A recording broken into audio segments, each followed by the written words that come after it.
Ze kontatzen dira. Lehenik eta behin kaixo. Lehenik eta behin eskatuko dizut presentazio bat egiteko, zeintzu dira zuen zure izena-bizenak? Bale, bueno, ni Elixabete Imaz Martínez naiz, eta, bueno, naiz hemengo EHUko irakaslea, antropologia sailean, eta, bueno, hemen nago ja duela urte nekotxo, ja, 2005-etik uste dut. Ze ikasketa dituzu? Nik ikasi nuen, garai hartan ez egoen antropologia ikasketetarik eola gradurik ez egon, segun bakarrik espezialidade bat Complutensen, Universidad Complutense Madriden, eta, bueno, nik ezagit zergatik, egia esan, buruan sartu zitzaidan antropologia ikasi nahi nuela, eta Madridera joan nintzen espezialidade hori zelako, baina nik berez, nire titulazioa da Ciencias Políticas y Sociología, especialidad Antropología Social. Eta antropologian zein arlotan dakazu interesa? Bueno, nahi, arlo asko interesatu zaizkit antropologia barruan, ez? Baina nahi, hasieratik gustatu zait pila bat gaidetasuna. Eta gogoratzu karreran deskubritu nuenean, ezakit gizartearen antolaketa nola aldatzen zen hainbeste airetasunaren arabera, eta baita ere emakumeen egoeraren nola aldatzen zen asko airetasunaren arabera, eta egia esan, gai bat asko gustatu zitzaidana, interesa sortzen zidalako, baita ere teorikoki oso erakargarria egiten zitzaidan, ez? Pixka bat, iruditzen zitzaidala zela antropologiaren matematikak bezala, ez? Pixka eta egia esan gustatzen zitzaidan, ez dakit oso zergatik edo. Eta zer definizio emango zeniokezuk airetasunari?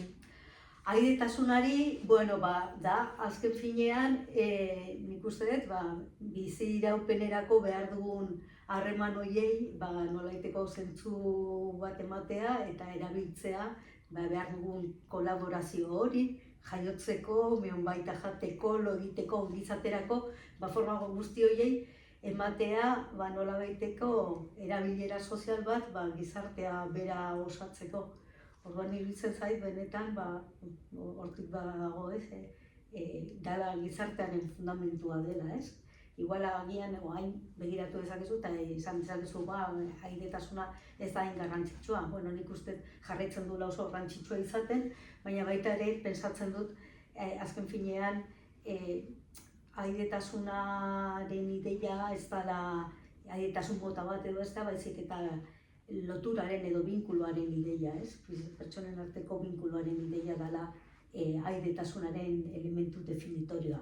Eta zentzu horretan gizartearen beti dago, gizartean, forma batean edo bestean, ez da. Eta zure ustez, hau denboran zehar aldatzen joan da? Airetasuna? Noski, eta nik uste gainera urte hauetan testigu izan garela edo ari garela izaten, ez? Nola aldatzen ari den, ez bakarrik jendeak nola bizi duen airetasuna, baizik eta baita ere nola sortzen den airetasuna, ez? Nork sor dezaken airetasuna, nola zirudiena munduko gauzek naturalena zela, bihurtu da emporio teknologiko batean, ez? Airetasuna sortzen duen teknologia reproduktibo guzti horiekin, eta guzti. Baina ez logo asko aldatu da, eta baita ere, nik uste dut, egon dara azken urtetan indartze bat airetasunarena, edo behintzat jendeak azten dela gehiago airetasuna errebindikatzen. Ez dakit ona den edo txarra den, baina jendea geroz eta gehiago identifikatzen da airetasunarekin, edo aireak izatearekin, eta familiarekin, eta alako gauzekin. Eta, bueno, ja tesiarekin hasiz, zertan oinarritu zidan zu tesian? Bueno, nik zaila da beti, eta pixka psikoanalitikoa da, ez? Pentsatzea norbaiak zergatik aukeratu duen gai hori. Gogoratzut, gaia buruan sartu zitzaidala, piloa. Nik garai batean egon nintzen Instituto de la Mujerren bekaria bezala, eta hasi nintzen, egia esan ez geneukan gauza gehiagirik egitekoan, Eta hasi nintzen gauzak irakurtzen eta bar, eta amatasunarena hasi zitzaidan jartzen buruan gai niretzako zentral bat bezala feminismoaren baitan. Osea, iruditzen zitzaidan feminismoak bazituela, planteatu zituela gauza asko eta aurrera egiten ari zela gai askotan, eta eztabaida gai pila bat ari zirela ateratzen, baina bazegoela puntu bat zela amatasunarena, non feminismoa pixkat ataskatu egiten den, ez? Edo egiten zen, edo egiten den ikusten da horre ere. Bai, ez daki nola eraman, edo nola eman forma, edo nola aurre egin gai honi, ez? Orduan, niko beratzut batzegoela soziologo batek esaten zuela aspaldian, ez? Esaten zuen nola zen demokrazia juvenil transitoria. Deitzen zion, nola gazteen artean, gizon eta emakumeen artean itxuraz berdintasun handia zegoen, baina hori pixka bat transitorioa zela, eta iristen zenean gurasotasunaren adina edo demokrazia juvenil hori desagertu egiten zela, ez? Eta orduan nik pensatzen, zer gertatzen da hor, zer gertatzen da biografietan, hainbeste pixka bat jendearen norabidea edo ikuspuntuak edo aldatzeko, eta baita ere, zer gertatzen zaio feminismoari ez dakiela gai honei nola aurre egin edo nola erantzun, eta pixka bat hortik izan zen, hasi nintzela, ikuspegi oso feminista batetik, osea, nire oinarri teorikoak oso feministak ziren, eta ez oso feminista, osea, abundantzia aldetik esan nahi dut, ez purutasunagatik, eta antropologia feministarekin oso gertu, eta nahi interesatzen zitzaidana batez ere zen biografiaren, personaren biografiaren eta aldi berean autokontzepzioaren, identitatearen baitan zer gertatzen zen ama bihurtzen zenean norbait, ez? Erabakitzen zuenean norbait ama izatea. Eta komentatzen genuen amatasun eta feminismo hori, zure ustez amatasun ereduek genero rol tradizional horiek bultzatze dute o hauek aste dituzte? Ni pentsatzen momentu honetan gaudela oso momentu interesgarri batean, ez? Eta ari da asko hitz egiten horren inguruan eta saiakera asko egiten ari dira horren inguruan. Baina hitz egiten duzunean jendearekin azkenean konfesatzen dizute askotan, ez? Nahi gabe, nahiz eta izan nolaiteko aktitude oso reflexiboak eta bar, ez? Badaudela nolaiteko agindu batzuk emakumeak ditugunak, inposatu egiten direnak momentu konkretu batzutan, eta ez dakigu nola erantzun horri, edo ez dakigu horri ez erantzuten, hobeto esan da. Agindu horiek puntu batean beti presio moduko bat, ez? Presio moduko bat, presio bat kanpokoa, egia da, kanpoko presio bat da, existitzen da nolabaiteko amak izatea modu konkretu batzutan, baina baita ere da autopresio bat, ez? Eta hor agertzen dira, jarraitzen dute hitz egiten, lehen komentatzen dizun, orain egin dugun ikerketa horretan, ez? Dela produktu kulturalen inguruan, literatura, zine eta bar, bertitze ere agertzen zaigu behin eta berriz lehen agertu diren gauza berdina, dela kulpa eta halako gauzak, ez da? Orduan, seme-alabak ez ukitzatik? Ez hitzagatetik, edo ez zaintzea behar duten moduan, edo gauza oso tontua dira, Meinoan adibidez, ez diozulako merienda osasuntsu bat ematen, edo ez diozulako beharraina denbora ematen, edo bakarrik sentituko delako edo abandonatu sentituko delako. Orduan, kulparen dimensio oso txikienetatik handienetara agertzen dira askotan hemen diskursotan gaur egun ere bai, ez? Baina aldi berean kontzientzia badago gauzak aldatu behar direla, aldatu nahi direla eta bar, ez? Orduan, aldatzen ari dira, puntu batean, beste alde batean, jarraitzen du bere horretan, ez? Amatasunaren kontzepzio guzti honek, ez? Eta presio Zure ustez, zein faktore baldintzatzen dute gehiago amatasuna? Familia inguruneak, osasun sistemak? Zer? Agian kultura, igual. Zer faktore, galdera zaila egin dirazu, A ber, egia da. Agian denek pixka. Bai, noski denek, ez da. Por supuesto, sozializazioak oso importantea dira, eta norberaren formazioak eta sozializazio ez bakarrik umea zarenean, baizik eta heldua zarenean ere, garatzen duzun aktitude reflexiboa. Baina, amatasun guztiak oso zeharkatuta daude, baita ere baldintza asko zaren materialengatik, ez da berdina ama izan hemen, orain, edo gaur egun, ez dakit, Afrikako herri txiro batean, edo violentziaz zeharkatuta dagoen lurralde batean, orduan amatasunak oso ezberdinak dira eta bere baldintzak oso kondizio ezberdinetan ematen dira, leku batzutan bestetan, denak influentziatzen du. Beraz esan dezakegu agian klase soziala baldintzatu dezakela adibidez amatasuna? Guztiz.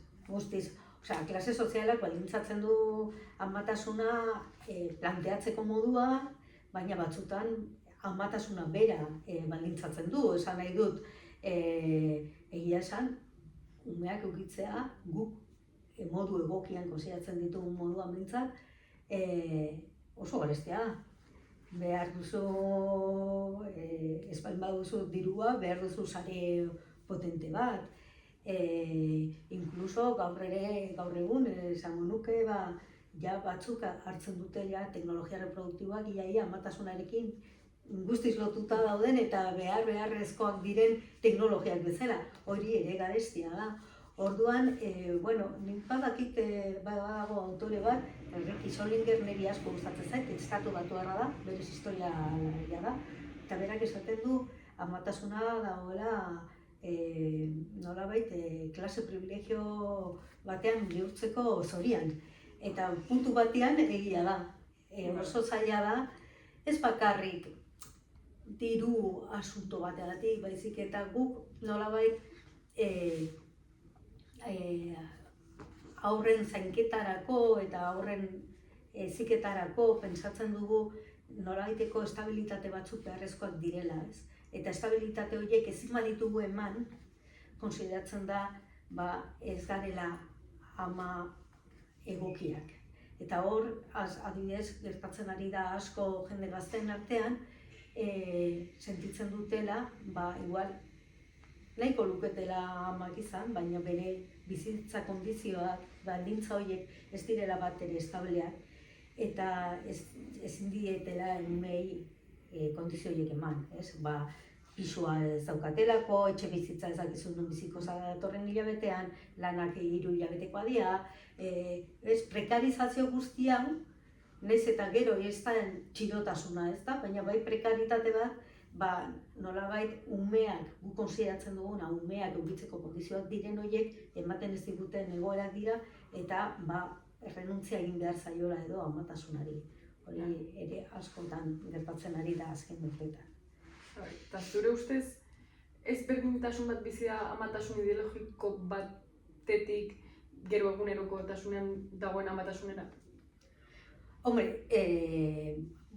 bai, desde luego, eta hori ia ama guztiek kontatzen duten kontu bada, ez da, nolabait gu planteatzen dugunean, edo jendek planteatzen duenean amatasuna, planteatzen du amatasun guztiz perfektu bat, eta umearen aldetik begiratzen duena, eta guztiek, eta gero errealitatean egite duzu mundu guztiak alduena egiten du, ez da.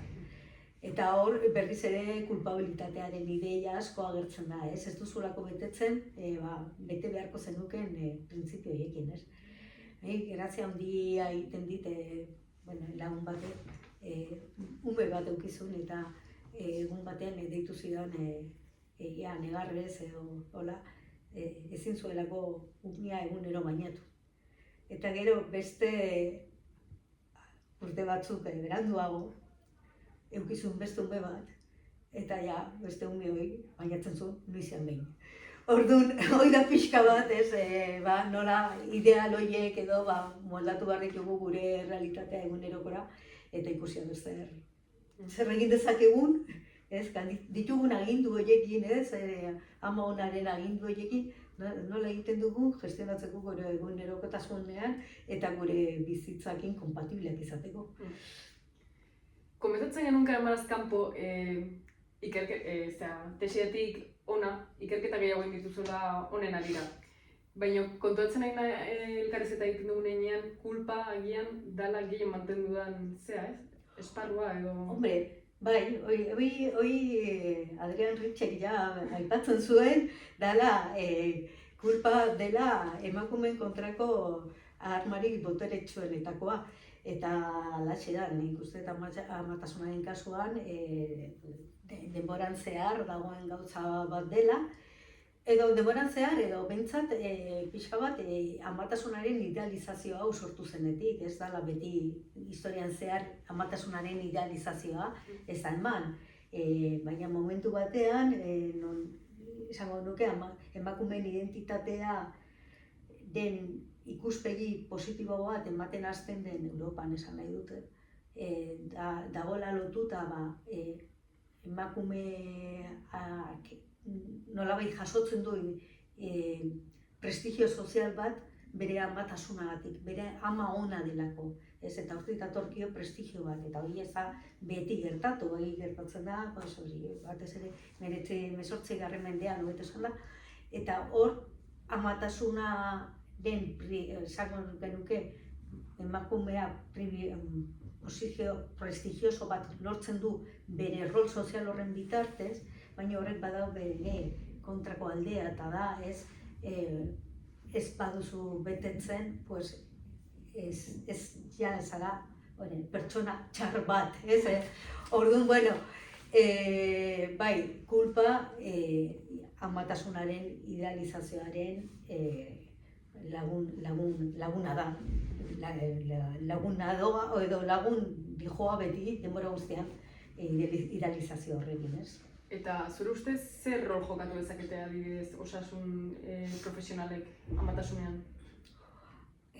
Amatasunean, bueno,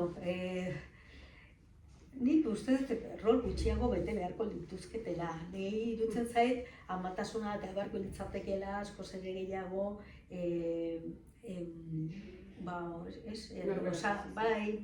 osasun zerbitzu edo profesionalen esango naiz espektrotik edo influentzia ariatik, ez? Nik uste dut amatasunaren ere beti amatasunaren esango nuke laguntzaile baino hobeto esan algira dator profesional soziosanitario guzti hauen aldetik, ez? Eta nik uste dut nolabait amatasuna atera behar dela mundu medikotik. Berez,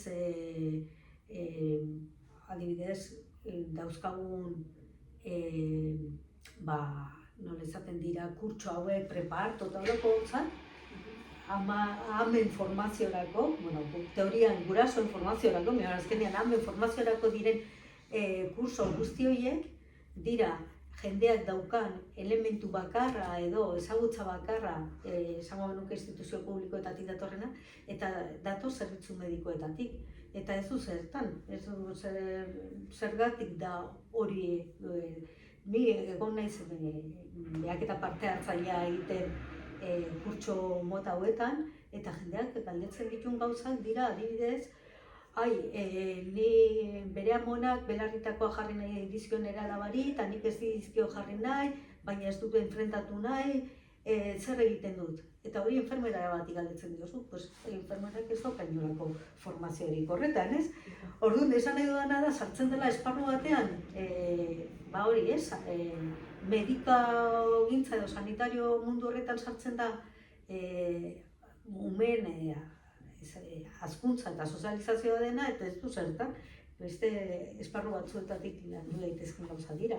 Segia esan, gaur egun jendeak behar du laguntza umeen hezkuntzarako eta zer egin ume batekin ze hor pixka bat sare intergenerazionalak nahiko moztuta daude. Eta tesien eta gero zure ikuskera aldatu nintzen? Bueno, nik beti broma hori egiten dut, baina nik tesia bukatuta gero ume bat eduki nuen eta mundu guztiari esaten nion konfirmatuta zegoela tesian esan dago guztia egia zela. Orduan, bai, por supuesto aldatu zitzaidan, ze konturatu nintzen, pues bueno, gauzak erlatiboa diala eta badagoela gauzak aldatzeko, baina lasaitasunez ere aldatzen joan daitezkeela gauzak, ez? Orduan, bai, aldatu, bai, jakin nuen asko, hori ez, pixka gure kontestuaren seme-alaba garela, eta, bueno, amatasuna hemen horrela dela, eta, bueno, aldatu dezakegula, baina egin aldera. Eta gero ze ondorio atera dituzu, komentatzen genuen tesia 2008koa eta gaur egun arte indikan amatasuna aztertzen zu, ez? Bai, bueno, gero urte askotan ibili naiz beste gai batetan oso interesgarri egin zaidana eta oso modan egon zena, ez zela amatasun lesbianoak, ez? Zenei iruditzen zitzaidan horrek bazitula haustura batzuk, adibidez, genero rolen aldetik, familia bat eraikitzea alde horretatik, eta baita ere iruditzen zitzaidan oso interesgarria zela, ze azken finean, esango nuke, homosexualitatea eta familia momentu hartan bi gauza kontrajarria bezala ikusten zirelako, ez? Eta orduan nola gestionatzen zen familia konkretuetan hori ez da. Eta gero hortik ere, bide horretatik, gerturatu nintzen asko teknologia reproduktiboetara, ze teknologia reproduktiboak gaur egun emakume bikoteak edo emakume bakarrak teknologia reproduktiboi jotzen dute umeak eukitzeko, bai, teknologia reproduktiboa ja da mundu oso bat, osea, da gauza bat zabaltzen dena egunez egun, ikuste duzu, ez da hainbeste teknologia baizik eta baita ere jendearen imaginazioa teknologia horiek erabiltzeko eta nola sortzen diren fenomeno berriak edo opzio berriak, igual teknika edo teknologia horien asmatzailei inoiz okurritu ez zitzaizkienak, baina jendeak erabiltzen ditu modu kreatibo batean eta sortzen ditu egoera familiar guztiz berriak, ez? Eta, bueno, egia esan oso fascinantea den mundua da. Baina, bueno, beti hortik jarraitzen dut edo orain arte ala egin dut. Eta zeo zer aldatuko zenuke tesian, o agian atako zenuke beste zea bat? Adar bat pertzen nahi ditugu? Pues, egia esanik nire tesiakin nahiko kontentu gelditu nintzen. Eta iruditzen zait, oraindik ere baliagarria dela eta jendeak irakurri du eta erabilia izan da. Baina, bueno, iruditzen zait, eduki nuen sensazioa zen ez dela hor agurtzen. Gaiak batzukara bide pila bat, eta bide horietatik batzuk egin ditut pixka bat, beste batzuk ezain beste. Baina, bai interesatuko litzaidake oraindik ere ikustera amatasuna beste kontestu historiko eta kulturaletan, iruditzen zait. Amatasunaren kontzeptua eta pertsonaren kontzeptua horrekin lotuta ere bai, oso ezberdina dela beste gizarte batzutan, eta bereziki iruditzen zait oso interesgarriak direla gizarte matrilinealak ia desagertzear daudenak edo oso kontaminatuak daudenak, baina hor amatasunaren kontzeptuak beste dimensio batzuk ditula hemen ez daukatenak. Eta ja bukatzeko, bakazu esperientziarik hola kontatzeko? Esperientziak, bueno, ze zentzutan. Tesa egiten ari zinen bitartean zehozea eta dituzizuna? Bueno, nahi grazia egiten zidan eta iruditzen zitzaidan oso bere amatasunaren naturalizazioaren adierazgarri zela. Beti zerbait idazten nuenean amatasunaren inguruan, irakurtzen zutenek pentsatzen zuten ari nintzela nire esperientzia, ama esperientzia kontatzen, ez? Eta kontatzen nuen hori zela pixka bat nire erraietatik kontatutako zerbait, eta ni ez nintzen ama, ez? Eta ordea, entrevistak egiten dituenean, ama ziren emakumei, denek jakintzat hartzen zuten ni ez nintzela ama. Porque nire interpretazioa zen, total, ama baldin bazara badakizu zer dagokion ama guztiei, orduan zertarako galdetuko didazu, ez? Baina, en cambio, besteek pentsatzen zuten, amatasunan ez zintzela ezer ikasi, baizik eta normalen esperientzia zela, eta hori bakarrik kontatu altzen nula, ez? Hori iruditu zitzaidan oso kuriosoa, eta iruditu zitzaidan hori, ez? Dela amatasunaren naturalizazioaren adierazgarri argiena, ez? Honetaz ezin da ezer esan, ez baldin bazara zu, eta zu bazara, ez zaizu jara ezer gehiago interesatzen beste amenaz, porque bakizu zein den esperientzia hori, ez? Orduan, bazen gauza kurioso bat. Eta beste gauza bat asko gustatu zitzaidana beti, zen elkarrizketak egiterakoan neukala galdera bat, zela zergatik erabaki duzu ama izatea. Eta hor, jendea ataskatu egiten zen. Oso urduri jartzen zen, eta batzutan elkarrizketa moztu bezala egiten zen. Eta inkluso askotan hasten ziren esaten zergatik ez izan ama. Oso garestia da, denbora asko kentzaizu, baina inork ez zekien esaten ez. Ama izatearen nahi hori edo zergaiti hori, ez? Eta horrek pentsarazi zidan pila bat, gure esango genuke desioen, ze inkonkretoa diran eta ze zaila den gure desioak ulertzea, interpretatzea eta jakitea ze komponente daukaten, ez? Nahia eta erabakiak eta gauza guzti hauek dituztela ñabardura pila bat edo ikuspegi pila bat. Hoi okurritzen zait hola esateko. Izan da guztia, Xabete. Vale. Eskerrik asko. Eskerrik asko zuri, niri deitzaratik.